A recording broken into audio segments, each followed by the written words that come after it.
So, hello everyone, si Tuto Bini. So, sa gabing ito, ang i-share ko sa inyo ay ang pag-capture ng image mga lods ng isang product. So, halimbawa, ito yung product at kung sakaling mali ang item na ang image na to, ang gagawin lang, babagawin ito. So, i-click mo lang ang items na to or ang item na to, ang picture na to. Then, i-click yung open camera.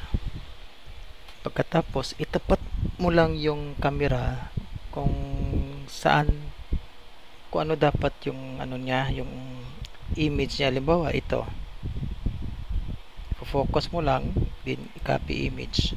So, ito na siya. Nagbago na yung image ng item. Halimbawa, ito. Palitan mo. Mali ito. So, punta tayo sa isang bagay. I-click natin itong open camera. At i-focus natin ang camera sa isang bagay. Halimbawa, ito. In capture image. Ito na siya.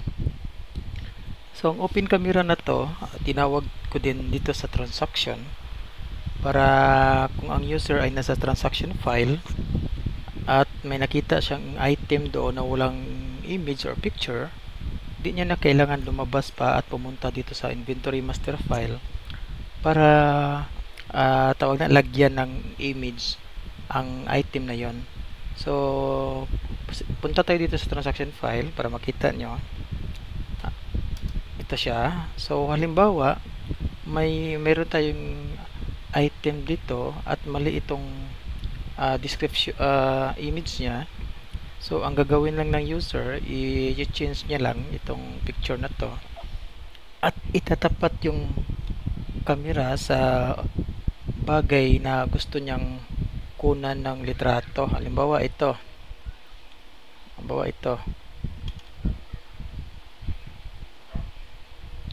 ito siya. Ka-capture niyo lang.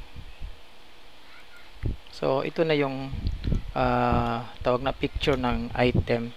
So kung punta tayo sa master file, kukunin natin itong code na to, 1686. Punta tayo dito. Tingnan natin ang 1686. Hindi natin makita dito kasi naka-category siya.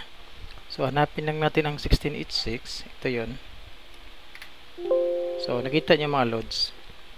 Kung ano yung object doon, ito yun. So, ipalitan lang natin itong tawag na itong category niya kasi ang category niya na nakalagay kay monitor. So, lagyan lang natin siya ng parim. Kasi parim ang naka-default para makita natin siya. So, ito yon parim. So, once na naisave natin to, sasama na siya dito sa grupo na to. Ito na siya, 1686. So, nakita niya mga loads. So, balik tayo sa transaction file.